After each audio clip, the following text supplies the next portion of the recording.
네, 오늘 3부에 배우신 우리 성도들에게 은혜가 충만하길 간절히 바라겠습니다. 또 오랜만에 온 성도도 있고 또 인사차 온 성도들도 있고 또 우리 부모님을 또 어린이 주일을 맞이해서 고향을 찾은 성도들이 있는데 하나님의 은혜가 각 가정마다 특별히 오늘은 어린이 주일이니까요. 우리 자녀들에게 임하길 간절히 바라겠습니다. 오늘 말씀은 이제 누가복음 마지막 결론의 말씀, 6장의 결론의 말씀입니다. 6장은 예수님께서 제자들을 무리들을 불러주시고 평지에서 설교하신 말씀이 여러 설교가 들어있는 말씀이 6장의 말씀인데 특별히 지난주에 원수를 사랑하라 이렇게 말씀하셨고 또 그 원수를 사랑하면서 끝나는 것이 아니라 오늘 말씀은 예수님의 말씀을 듣고 행하는 자가 되어서 참 제자가 되어라 이렇게 말씀하고 있습니다. 참 제자는 어떤 사람이냐? 반석 위에 집을 지은 사람과 같이 세상 가운데 요동함 속에서 흔들리지 아니한 사람이라 이렇게 말씀하시면서 우리에게 말씀 듣는 것도 중요하지만 말씀을 아는 것도 중요하지만 그 말씀대로 살아라 행하라 하신 말씀이 오늘 말씀입니다.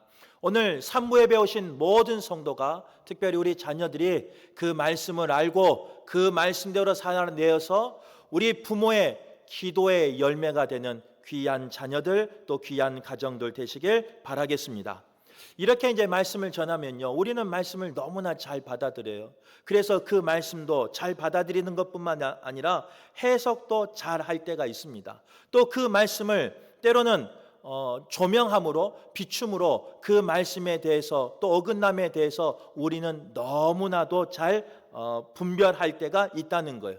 근데 문제는 무엇이냐? 말씀을 듣고 분별할 때 그 말씀이 나에게 칼이 되어야 되는데 분별하여서 누군가에게 칼이 되어버릴 때가 있습니다. 말씀이 참 빛 되어야 하는데 그 빛의 빛이 말씀의 빛이 내게 비춰지고 내 삶을 돌아보게 해야 되는데 그 빛이 누군가를 비추어서 누군가의 들보를, 누군가의 티를, 누군가의 약점을, 누군가의 속상함을 들춰내는데 말씀이 쓰일 때가 있다는 거예요. 이 말씀을 나에게 적용하는 것이 아니라 다른 사람에게 적용할 때가 너무나도 많은 게 우리의 모습일 때가 있습니다. 예를 들어보면 우리가 말씀을 듣고 이제 돌아가면요, 들었지 하면서 차에서 이제 한마디씩 합니다. 남편은 아내한테 목사님 말 잘 들었죠 하면서, 그 다음에 아내는 또 남편에게, 맞죠? 바꿔서 했죠? 같이 했나요? 아무튼 아내는 남편에게 목사님 말 잘 들었죠 하면서 꼭 그것을 내게 적용해야 되는데 꼭 꼬집어서 남에게 들으라고 할 때가 있어요. 그래도 남편하고 아내는 좋아요. 말이나 하고 사니까. 우리 자녀들 함께 와서 예배하지만 자녀들한테 예배 나오라고 말 잘 못해요. 자녀에게 똑바로 살으라고 요즘은 잘 못해요. 근데 말씀에 은혜 받은 우리 부모는 어떻게 하느냐? 그 말씀에 은혜 받은 것을요, 자녀에게 적용을 해서 자녀에게 하고 싶어서 냉장고에다가 크게 프린트해서 뽑아놔요. 또 어떤 부모는요, 그 자녀 문 앞에다가 말씀을 딱 붙여놓고 하나님의 말씀을 내가 하고 싶은 말에 비추어서 적용하며 살아가는 부모가 있다는 거예요. 또 직장 생활에서도 마찬가지입니다. 말씀을 듣지 않을 때는 우리가 잘 몰랐지만 말씀을 듣고 보니까 내 직장 동료의 이기적인 마음이 드러날 때가 있어요. 그래서 그 이기적인 마음을 꼭 꼬집으며 살아갈 때가 있다는 거예요. 신앙생활 할 때도 마찬가지입니다. 서로 사랑하고 원수를 사랑하라 이렇게 말씀하였음에도 불구하고 말씀을 들으면 뭐가 보여요? 옆에 신앙생활하는 그 사람의 단점이 보여요. 그 사람의 티가 보여요. 그 사람의 들보가 보일 때가 있습니다. 말씀을 듣고 나면요, 성도들 간의 그 모습만 보이는 게 아니에요. 그 어둠이 보이는 게 아니에요. 목사의 모습도 보입니다. 그래가지고 그거 본인 이야기 하는데 왜 목사님은 자기 이야기를 저렇게 자신 있게 할까? 하면서 목사에게도 그 말씀을 적용할 때가 있다는 거예요. 그런 우리에게 오늘 본문의 말씀은 뭐라고 말하느냐? 아니라는 거예요. 말씀을 전하는 목사는 성도에게 칼을로 성도에게 빛으로 비추는 것이 아니라 그 칼이 나에게 향하고 내게 비추기를 원하는 마음으로, 그래서 내 삶이 변화되기를 원하는 마음으로 말씀을 전해야 하고, 말씀을 듣는 우리 성도들은요, 그 날카로운 예리한 말씀이 내 심령을 쪼개기를 원하는 마음으로 그 빛 대신 주님의 진리의 말씀이 내 삶을 조명해 주기를 원하는 마음으로 말씀을 들어야 한다, 이렇게 말씀하고 있어요. 그런데 우리의 삶은 어떻습니까? 우리의 삶은 그렇지 않아요. 딱 듣고 있으면요, 이 말씀은 누가 들어야 하는데 하면서 생각나는 사람이 있을 때가 있어요. 야, 오늘 말씀은 우리 애들이 좀 들어야 하는데 하면서 자녀들이 생각날 때가 있어요. 또 오늘 말씀은 그래, 그 성도가 이 말씀은 꼭 들었으면 좋겠는데 왜 오늘 안 왔을까 하면서 말씀을 보면서 나를 봐야 되는데 그 성도만 생각하는 성도도 있습니다. 또 이 말씀을 들으면서, 이게 녹화가 돼서 좀 그렇지만, 지나 잘하지, 저를 말하는 거예요. 저를, 우리 지나 잘하지 하면서 그렇게 보일 때도 있다는 거예요. 하지만 오늘 말씀은요, 분명히 뭐라고 말하느냐? 그 빛 대신 날카로운 칼을 내게 비추라 말씀하시고, 그 다음에 내 삶 속에 들보를 발견하라 말씀하시고, 그리고 그 말씀대로 살아내라, 이렇게 말씀하고 있는 거예요. 오늘 3부 예배에 나온 우리 성도들이 하나님의 말씀이 들리길 간절히 바랍니다. 그리고 그 말씀을 나에게 비추시길 간절히 바라겠습니다. 그리고 내 삶을 하나님의 말씀으로 결단하며 살아가는 우리 모두가 되시길 간절히 바라겠습니다. 그러면 이렇게 듣고 행하는 참된 제자는 구체적으로 어떻게 살아야 되는가? 첫 번째, 자신을 분별하며 살아야 한다, 성경은 말씀하고 있어요. 오늘 읽었던 39절의 말씀은요, 예수님께서 비유로 말씀을 시작하는데 어떤 비유를 드시느냐? 맹인이 맹인을 인도하다가 둘 다 구덩이에 빠지는 이야기로 시작하고 있어요. 오늘 본문에 나온 맹인의 무서운 점, 맹인의 부족한 점은 어떤 부분이냐? 자기가 보지 못한다는 사실을 깜빡하고 있어요. 착각하고 있어요. 내가 보지 못한다는 것을 착각하고 보고 있다고 착각하기 때문에 누군가를 인도하고 누군가를 끌어당기는 거죠. 또 이 맹인의 무서운 점은 뭐냐? 자기가 길을 알고 있다라는 착각 가운데 살고 있다는 거예요. 내가 보지도 못하면서 그 길을 잘 알고 있기에 누군가를 인도하고 있는 거예요. 누군가를 끌고 갈 수 있는 거예요. 만약 내가 이 길을 모른다면 어떻게 그 사람을 끌고 가겠습니까? 내가 이 길을 보지 못한다면 어떻게 누군가를 인도해 가겠습니까? 그런데 여기서 문제가 끝나지 않아요. 이 맹인의 진짜 무서운 점은 뭐냐?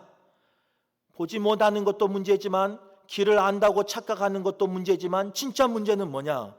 내가 다른 사람을 도울 수 있다라는 그런 착각 가운데 살아가는 게 문제라는 거예요. 내가 보지 못하고 길을 잘 알지 못하면서도 불구하고 내가 누군가를 도울 수 있다, 내가 누군가를 인도할 수 있다라는 착각 가운데 사는 사람이 오늘 본문에 나온 맹인의 모습이라는 거예요. 우리가 잘 알고 있는 것처럼 어떻게 되겠습니까?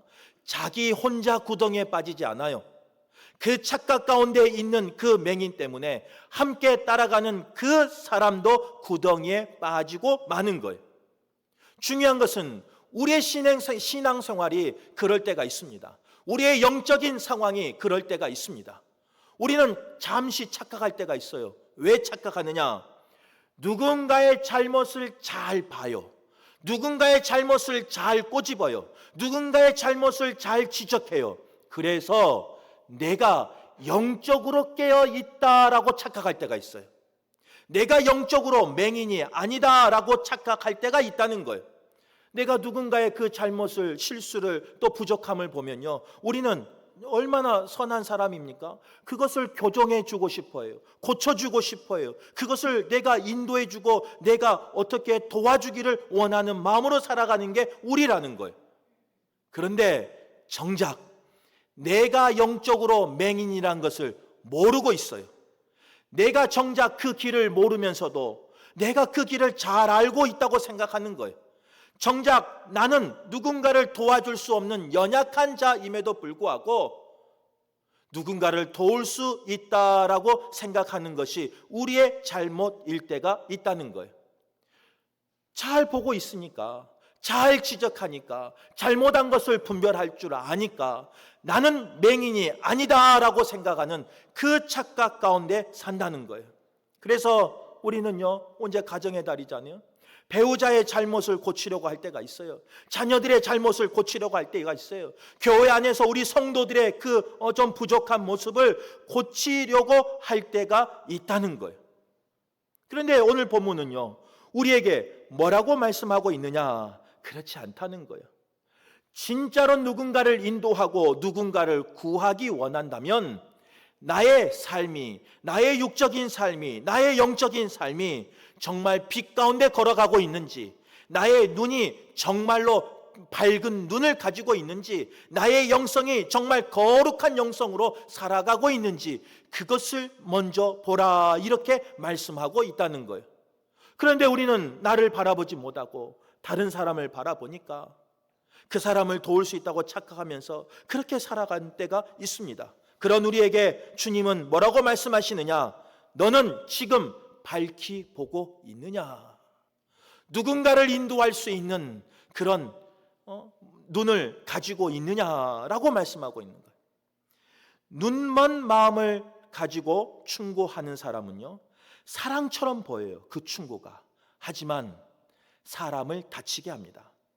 자기 의로 하는 조언은 바른 말을 하는 것처럼 보여요, 들려요. 하지만 상대를 더 깊은 상처로 내몰 때가 있다는 거예요. 누가 나를 인도하는가가 나의 인생의 방향을 결정해 버립니다. 열매를 결정해 버립니다. 동일하게 내가 누구를 인도하냐에 따라서 그 인생의 방향이 결정될 수 있다는 거예요. 그런데 만약 내가 누군가를 인도할 때 소경이다면, 맹인이다면 나만 죽는 게 아니에요. 같이 구덩이에 빠지는 거예요. 5월 가정의 달, 우리 부모에게 주시는 말씀이라고 저는 믿습니다. 목양을 하는 목자인 저에게 주신 말씀이라고 믿어요. 목자인 제가, 부모인 우리가 사랑하는 성도를, 사랑하는 자녀들을 인도할 때 맹인의 모습이다면, 나의 영적인 눈이 가려져 있는데, 보이지 않는데 다른 사람의 잘못이 보이기에 맹인인 것처럼 눈이 보이지 않음에도 불구하고 보이는 것처럼 착각하고 산다면, 내가 도움을 받아야 할 상황이지만 내가 도울 수 있다라고 착각하고 산다면, 목사인 저만 구덩이에 빠지는 게 아니에요. 따라가는 우리 모두가 구덩이에 빠져버리는 거예요. 부모인 우리만 구덩이에 빠지는 게 아니에요. 눈물로 기도하는, 구원받기를 기도하는 우리 자녀까지 그 구덩이에 빠질 수 있는 거예요. 그러기에 오늘 본문은요, 누구에게 말하고 있느냐? 육의 눈이, 영의 눈이 가려진 나에게 말씀하고 있다는 것을 기억하시고, 바라기는 이 말씀 속에서 나를 비춰보시고 영안이 열리는, 육안이 열리는 우리 모두가 되시길 간절히 바라겠습니다. 두 번째로, 듣고 행하는 참된 제자는 누구냐? 자기 들보를 발견하는 사람이라고 성경은 말씀하고 있어요. 오늘 41절, 42절 상반절에 읽었지만 제가 읽어드릴게요. 어찌하여 형제의 눈 속에 있는 티는 보고 내 눈 속에 있는 들보는 깨닫지 못하느냐? 너는 내 눈 속에 있는 들보를 보지 못하면서 어찌하여 형제에게 말하기를 형제여 나로 내 눈 속에 있는 티를 빼게 하라 할 수 있느냐? 외식하는 자여 먼저 내 눈 속에서 들보를 빼라. 예수님께서는 이어서 그 눈티와 들보의 그 예를 들면서요, 비유를 하면서 우리에게 말씀하는 거예요. 형제의 눈 속에 있는 티를 우리는 잘 발견합니다. 그 작은 티를 잘 발견합니다. 문제가 뭐냐? 나의 눈에 있는 들보를 보지 못하는 게 문제예요. 그래도 여기까지는 문제가 큰 문제는 아니에요. 형제의 티도 보고 나의 들보를 못 본 거 누군가에게 큰 상처를 줍니까? 위협이 됩니까? 생명의 위협이 있습니까? 그렇진 않아요. 근데 문제는 이 다음이 문제예요. 남의 티는 잘 보면서 나의 들보는 못 보면서 들보도 못 보는 그 사람이 남의 티를 뽑아주려고 하는 게 문제예요. 눈이라는 기관은요, 얼마나 민감해요? 잘못 건드면 실명이 되고 잘못 건드면 눈이 충혈이 되고 앞이 보이지 아니하는 그런 민감한 기관 중에 하나가 눈 아니겠습니까? 내 앞에 있는 들보를, 기둥과 같은 그 들보를 보지 못하는 사람이 남의 눈에 있는 티를 뽑으려고 한다면 얼마나 우스꽝스러운 이야기입니까? 그것은 우스운 이야기에서 끝나지 않아요. 그것은 무서운 이야기예요. 자칫 잘못했다가는 그 티를 뽑으려고 하다가는 나도 보이지 못하는데 그 사람을 실명케 하고 그 사람을 다치게 하고 그 사람을 눈물 나게 하고 그 사람을 찌르는 무서운 이야기가 오늘 이야기라는 거예요. 그런데 우리는요, 너무나 잘해요. 나의 잘못은 못 봐요. 남의 이야기 하는 거 아니에요. 부족한 저의 모습이 그래요. 말씀을 가지고 남은 잘 분해해요. 남은 잘 비유해요. 그렇게 살지 말아라고 잘 꼬집어요. 그런데 정작 내게 있는 그 들보를 보지 못하는 그 모습이 저에게 있다는 거예요. 가정에서 그렇습니다. 우리 2부, 3부는 아내가 안 나오잖아요. 이제 밑에서 예배하고 있으니까. 야, 목사가요 얼마나 말 잘하는지 하나님의 말씀을 인용해야지고요 피하지도 못하고 변명도 못하게 만들어 버립니다. 집에서. 아내에게만 그러겠습니까? 사랑한다고 하는 내 자녀에게도 그럴 때가 있습니다. 목사라는 그 입장에서 아들에게, 딸에게 옴짝달싹 못하게 하나님의 말씀으로 옥죄일 때가 있다는 거예요. 우리 가정에서만 그러겠습니까? 교회 안에서 그런 일이 없어야지만 목사라는 직분을 가지고 지위를 가지고 우리 성도들에게, 우리 목회자들에게 그럴 때가 있다는 거예요. 더 나아가 이 말씀은 그 사람이 꼭 들어야 되는데 왜 안 보이나 하면서 찾을 때도 있을 수 있다는 거예요. 그렇게 준비는 하진 않지만. 그런데 오늘 말씀은요, 그렇게 주신 말씀이 아니에요. 오늘 말씀은 누구에게 주신 말씀이냐? 들보를 가지고 있는 저에게 주신 말씀이고, 들보를 가지고 있는 우리 부모에게 주신 말씀이고, 들보를 가지고 있는 먼저 믿는 우리에게 주신 말씀임을 기억하는 저와 여러분 되시길 간절히 바라겠습니다. 이렇게 말하면 또 오해가 생겨요. 어떤 오해가 생기냐? 그러면 교회에서 때로는 그 티를 말하면 안 됩니까? 그 티를 뽑지 않고 그대로 둬야 됩니까? 그 티를 눈에 가만히 두다가는 그 눈이 상처받고 그 눈에 여러 가지 어려움이 생겨서 실명하게 되는데 그 티를 교회는 은혜라는 이름으로, 사랑하는 이름으로 그냥 두어야 합니까? 라는 의문이 생긴다는 거예요. 그거는 오늘 본문의 말씀을 다 읽지 않아서 그래요. 41절, 42절 상반절까지만 읽어서 그래요. 혹시 지금까지 좋으신 분은 없는데 혹시 좋으신 분이 있으면 지금 잠깐 깨어서 잘 들으시길 바라요. 하나님의 말씀은 내 이웃의, 내 형제의 티를 보지 말라라고 말씀하지 않아요. 하나님의 말씀은 내 이웃의, 내 형제의 티를 빼지 말라라고 말씀하지 않는다는 거예요. 다시 읽어볼게요. 42절 하반절이에요. 외식하는 자여, 먼저 내 눈 속에서 들보를 빼라. 그 후에야 내가 밝히 보고 형제의 눈 속에 있는 티를 빼리라. 티를 보고 티를 빼라는 거예요. 근데 전제 조건이 뭐예요? 눈이 밝아져서 빼라는 거예요.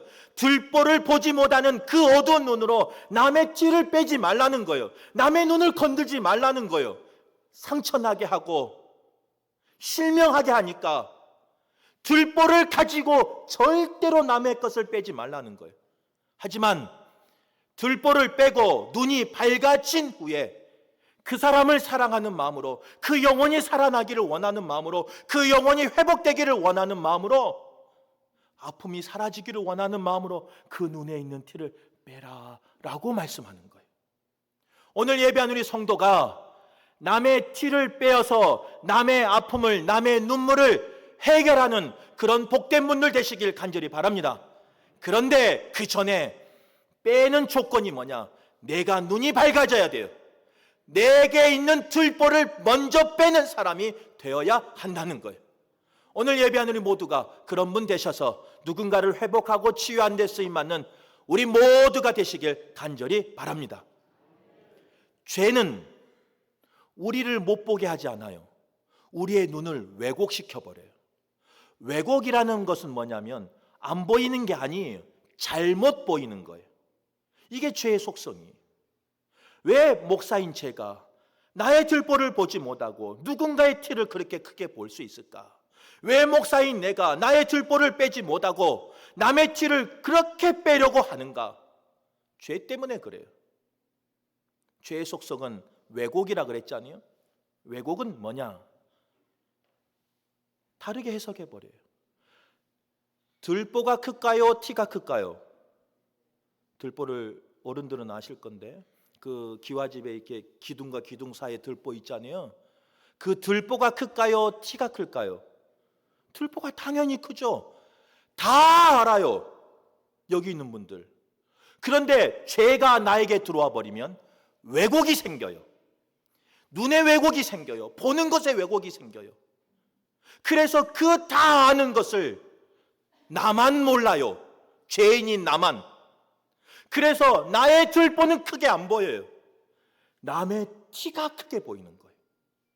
오늘 예배한 우리 성도들이요, 십자가의 은혜 가운데, 십자가의 사랑 가운데 나의 들보를 확인하시기를 바라요. 그리고 그 사랑 가운데 해결받기를 바라요. 죄의 문제가 해결받기를 바라요. 그리고 다른 사람의 그 티를 뺄 수 있는 우리 모두가 되시길 간절히 바랍니다. 십자가의 사랑과 십자가의 은혜는 죄를 덮는 게 아니에요. 도말하는 거예요. 덮는 것과 도말은 어마어마한 차이예요. 모른다고 하는 게 아니에요. 십자가의 사랑과 십자가의 은혜는요, 첫 번째, 죄를 직면하게 합니다. 그냥 죄를 숨겨두지 않아요. 십자가의 그 사랑과 은혜는요, 내가 죄인인 걸 발견해요. 나의 들보를 봐요. 죄송한데 제가 숨겨졌으니까 이렇게 살지, 저의 죄가 들춰진다면 제가 여기서 감히 이렇게 자신 있게 설교하겠습니까? 하지만 그 십자가의 은혜와 사랑은요, 죄송한데 나의 죄를 들춰낸다니까요. 부끄러움이 있어요. 아픔이 있어요. 숨고 싶은 마음이 있어요. 그런데 그 십자가의 사랑과 은혜는, 죄를 들춰내는 사랑과 은혜는 누군가를 죽이기 위한 들춰냄이 아니에요. 해결하기 위함이라는 거예요. 오늘 예배한 우리 모두가 나의 들보가 드러나는 걸 두려워하지 않기를 바라요. 사람 앞에는 부끄럽지만, 사람 앞에는 속상하지만, 여호와 하나님 앞에는 나의 들보가 드러나길 간절히 바랍니다. 특별히 오늘 부모가 예배하고 있다면, 저도 부모니까, 부모는 자녀 앞에 내 죄가 드러나는 게 부끄럽고 속상할 수 있지만, 여호와 하나님 앞에는 십자가의 사랑과 은혜로 그 들보가, 그 죄악이 들춰지길 간절히 바랍니다. 왜냐? 자녀 앞에서 나를 무한 주기 위함이 아니에요. 그 죄의 문제를 십자가의 사랑으로, 은혜로 해결하시고, 나의 눈을 밝히시고, 나의 들보를 빼게 하시고, 내 사랑하는 자녀의 티를 빼기 위한 들춰짐이라는 거예요. 그런 은혜 가운데 사는 우리 모두가 되시길 간절히 바라겠습니다. 세 번째로 오늘 본문의 말씀은요, 듣고 행하는 참된 제자는 누구냐? 좋은 열매를 맺는 사람이다, 이렇게 말하면서 어떻게 못된 열매가 좋은 나무에서 얻을 수 있느냐, 이렇게 나무 비유를 이야기하고 있습니다. 예수님은 나무와 열매 비유를 이야기하시면서 열매는 어디서부터 오느냐? 그 나무를 드러낸다라고 말해요. 질문 하나 할게요. 질문한다면 다들 별로 분위기가 안 좋아요. 사과 열매를 맺었어요. 그 나무는 무슨 나무예요? 이쪽을 봤는데 이쪽에 대답하시네. 반대로. 그러면 뭐가 있어요? 석류 열매를 거뒀어요? 그 나무는 무슨 나무예요? 다 잘 알아요. 우리가 대답을 안 해서 그렇지 이걸 모르는 사람이 어디 있어요? 알아요. 즉 그 열매는 그 나무를 말하는 거예요. 그러면서 예수님은 뭐라고 말하냐면 말은 어디서 나오느냐? 마음에서 나온다 그랬어요. 그 말의 열매는 마음의 나무라는 거예요. 그러면 하나 물어볼게요. 우리는 가끔 뭐라고 이야기하냐면 종종 말 실수했다라고 말해요. 내가 피곤해서, 내가 화나서, 나는 안 그러는데 상황이 그래서 그렇게 했다라고 말할 때가 있어요. 그렇지 않아요. 오늘 말씀은 뭐라고 말하냐면, 특별히 저에게 뭐라고 말하냐면 너의 마음의 나무의 열매가 입술로 나온다는 거예요. 화냄이, 분노가 실수가 아니라는 거예요. 피곤해서 그런 게 아니라는 거예요. 지쳐서 그런 게 아니라는 거예요. 너의 마음의 열매가 그런다는 거예요. 이 말씀이 들리는 성도 되시길 간절히 바랍니다. 목사 되길 간절히 바랍니다.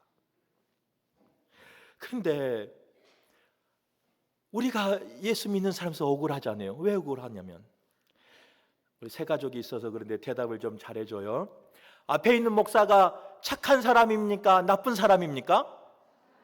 아멘, 감사합니다. 앞에 있는 목사가 부드러운 사람입니까? 까칠한 사람입니까? 뭐죠? 섞였는데? 맞아요. 저는 얼마나 착하고 부드럽고 얼마나 좋냐면 진짜 좋은 사람이에요. 전제 조건이 있어요. 누가 날 건들지만 않으면, 집에서 나를 건들지만 않으면 나는 진짜 양같이 순한 소파에 가만히 누워있는 그런 양과 같은 사람이에요. 교회에서도 저만 건들지 않으면 그냥 목양실에서 가만히 있는 그런 양과 같은 아주 순한 사람이에요. 왜 웃어요? 아니 그래요. 근데 문제가 누구예요? 옆에서 이렇게 보면 또 찬양대 오해해요. 옆에서 건드려요. 옆에서. 세상에 난 착한데. 오늘 이 말씀 꼭 기억하길 바라요. 뭐가 들었을까요? 제 마음이에요. 제 마음에 뭔가 가득 찼어요. 살다 보면 이리 치고 저리 치고 흔들릴 때가 있을까요? 없을까요? 목사는 없어야 되는데 앞에 있는 목사도 흔들릴 때가 있어요. 오해하지 말고 들으세요. 누가 이 마음을 쾅 쳐요. 나는 착한데, 나는 깨끗한데, 나는 정결한데, 나는 순한 양 같은데 옆에서 흔든단 말이에요. 이렇게. 질문. 흔든 사람이 나쁜 사람이에요? 쏟은 사람이 나쁜 사람이에요? 와, 헷갈리기 시작하죠. 답은 여기 있어요. 만약 금방 물이 흘렸으니까 그렇지, 여기서 만약에 악한 것들로 가득한 목사가 됐는데 누가 흔들어요? 뭐가 나오겠어요? 악한 것. 선한 것으로 가득한데 누가 흔들었어요? 뭐가 나오겠어요? 선한 것. 요즘 뉴스 보니까 금값이 다시 오른대요. 금을 사라고 말하면 좀 목사가 이상하고, 제 삶 가운데 그릇에 황금으로 순금으로 가득해요. 넘치는 건 성도들 다 가져가세요 라고 말을 했어요. 흔든 사람이 나쁜 사람이에요? 아니에요. 그때는 착한 사람이 돼요. 누군가 흔들어주면 그게 넘쳐서 그걸 가져갈 수 있으니까. 말씀을 정리할게요.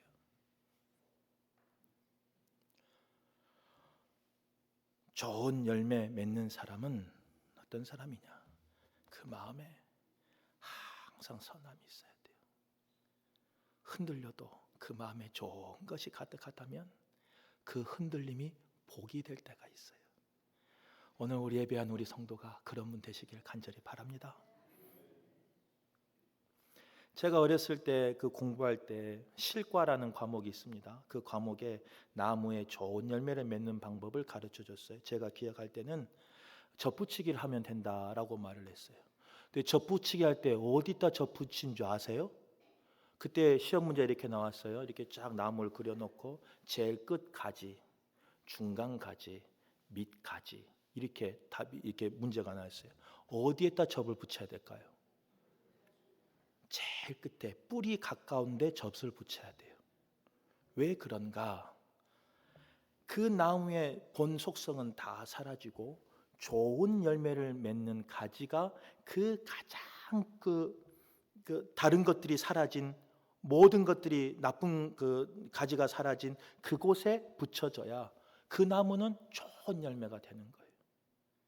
근데 이것은요, 큰 교훈을 줘요. 오늘 말씀에 비춰보면 우리가 하나님 앞에 듣고 행하는 참된 제자가 되기 위해선 어디에다 접붙임 받는 자가 돼야 되느냐? 나의 자존심까지, 나의 드러난 모습까지 죽을 것 같지만 그 뿌리에 가까운 쪽까지 다 쳐버려야 돼요. 그리고 그곳에 하나님의 말씀으로, 은혜의 말씀으로, 사랑의 말씀으로 접붙여질 때 온전한 열매가 맺는 거예요.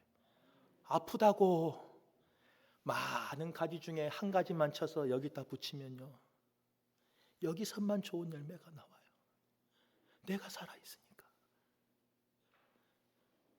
뿌리까지 치면 죽을 것 같아요. 그러나 가장 좋은 열매를 맺는 방법이에요. 말씀을 전하는 목사가 그런 목사 되길 간절히 바랍니다.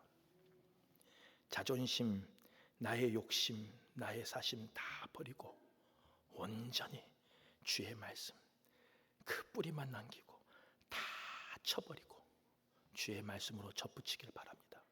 오늘 예배한 우리 성도도 그런 성도 되셔서 5월 가정의 달이 행복한 달 되시길 바라고 기쁨과 승리와 찬송으로 가득한 달 되시길 간절히 바라겠습니다.